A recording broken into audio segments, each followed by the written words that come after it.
نو چې کله طواف کو بلال رضی الله تعالی کنه نو په دې خانه کعبه کې به بوتان پراته و، دا حرم خو د بوتانو ډک و. نو بلال رضی الله تعالی داسې ګیر چاپېره وکتل، نو څوک په نظر نه راتلو، نو داسې توکاڼې په هغې یو بوت باندې ورتو کړې، په هغې یو بوت یې لاړې ورتو کړې، وی توک دې شه په تاسو دې لعنت چې ډېر خلک خو ګمراه کړی دی. اوم خو خلک په خپلو لاسو باندې جوړ کړي او بیا درته سجدې کوي او بیا درنه زامن غواړي او مالونه غواړي او مصیبتونه درنه ایمان لري کا سوالونه درنه کوي. نو هم خو په خپل لاس باندې تراشي هم درنه بیا حاجتونه غواړي، وی توک دې شه په تا دې لعنت شي، په هغې بوتې لاړې ورتو کړې. دې چا ولیدو چې چا ولیدو دا خبره ابو جهل ته وکړه، وی هغه بلال غلام نه دی، د عبدالله ابن جدعان هغه غلام و. دا خبره ابو جهل ته چا وکړه، وی دا بلال غلام نه دی،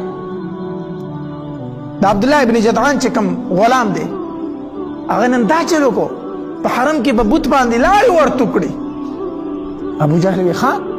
ابو جهل چې دې خبرې نه خبر شو، راغی په عبدالله ابن جدعان پسې د ده چې کوم مالک و، وی تم صحابي شوی یې، نعوذ بالله دوی به نبي علیه الصلاة والسلام ته بېدینه وي، نو چې د هغه به څوک ملګري وو نو دا بېدینه شوي دي. نو عبدالله ابن جدعان ته ابو جهل وایي تم صحابي شوی یې او تام لات او منات او غزا دې پرېښودل او د محمد د رب بندګي دې شروع کړه. نو عبدالله ابن جدعان ورته وایي دا ته څه خبرې کوې، دا تا ته چا ویلي دي، په ما باندې دا شک مه کوه، او که اوس وغواړم نو سلو خان به د خپلو بوتانو په نوم باندې قرباني کړمه، زه خو د هغوی دومره عزت کوم او ته ما ته وایي چې تا لات منات پرېښي، خپل بوتان دې پرېښي دي. نو ابو جهل ورته وایي چې تا نه دي پرېښي، نو ستا دې غلام ولې پرېښي دي؟ وی څنګه زما غلام پرېښي دي؟ وی ستا غلام نن په حرم کې په بوت باندې لاړې ورتو کلي دي، نو چې دی ثابت شوی دی نو د غلام دومره څنګه همت کېدی شي چې مالک اجازت نه وي، خو دا ورسره ستا لاس دی ځکه که نه هغه ثابت شوی دی. وی ښه زما غلام دا چل کړی وی، او وی زه ترې نه یم خبر، اوس به زه خوښ شم. روایاتو کې راځي عبدالله ابن جدعان چې د کوم سردار او په دې ظلمونه شروع کړو، خبره په مکه کې خوره شوه چې بلال ایمان راوړی دی په نبي علیه السلام، ثابت شوی دی، بس ظلمونه یې پې شروع کړو. نو په مکه کې یو سردار و ډېر ظالم و، د هغه نوم امیه ابن خلف. دا امیه راغی او عبدالله ابن جدعان ته یې ویلو وی دې ته مال راکه، دې ته نشي سمولی، دا بلال ته مال راکه، دا ته نشي سمولی، مال یې راکه. هغه ورته یې وایله دا مصیبت زما نه لري که ته یې واله. نو امیه ابن خلف دا بلال رضی الله تعالی عنه واغست، چې وایغستو هغه چې بیا کوم ظلمونه کړي دي تاریخ لیکي، تاریخ وی په شګو کې به یې سملو، په شګو کې د مکې په شګو کې، او د عربو څومره تیز نور دی هغه چې انسان ویني فتح ورته لګي، وی په دې سړک باندې به پیزار کې په دې غرمه کې خپه نشي کېښودی، د پیزار دا تلې ویلي کوي او پیزار ته دی چې هغه شګه رادن نه شو په غرمه کې که نه دا خپې درله پولی کوي، دومره ګرمه شګی اخو اور ورېږي هلته سم، د مکې ګرمي خو ډېره زیاته ګرمي ده.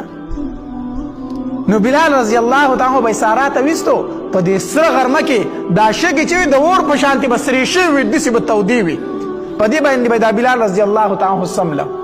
او تودې تودې غټې غټې تیږې به یې راواغستې او په دې سینه به یې ورته کېښودې، وي یو دا چې د املای دې شګو جوخ ته ورشي او دویم دا چې د پاسې غاړې دا تیږې هم سیزي. په هغې شګو به بلال رضی الله تعالی د بدن نه کمیس لر کړی و او لغړ به یې پې سملولی، او چې د هغې نه به یې راپاسو واړه به یې پسې کړلو، په مکې په کوڅو کې به دی روان و، هغوی به پسې خندلی او چغې به یې والي، او د بلال رضی الله تعالی د خولې نه به صرف یو اواز خطو، احد احد احد، یعنی داسې حالت یې ورله ورکړو چې د یو لوبو غونته څیز یې ترېنه جوړ کړو. بلال رضی الله تعالی چې به په کوم طرف تېرېدو واړه به پسې کېدل، خندل به ټوکې به پسې کولې. بلال رضی الله تعالی فرمایي په خپله وایي دا زغره نه ده، زغره دا زغره چې ده نو دا د وسپنو یو کمیس دی او د بدن ته یې داسې دا خلک واچوي کړی کړی جوړی چې دا توره پې اثر نه کوي، هسې د وسپنې. بلال رضی الله تعالی فرمایي وایي دا زغره به یې غرمو ته ایښې وه نو چې دا به دې نور تکه سره کړه، ګرمه به یې کړه، نو دوی به زما بدن ته راواچوله، چې زما بدن ته به یې راواچوله، زما بدن به ټول تڼاکه شو، پولۍ به پرې ودرېدي، بدن به تڼاکه شو، پولۍ به پرې ودرېدي.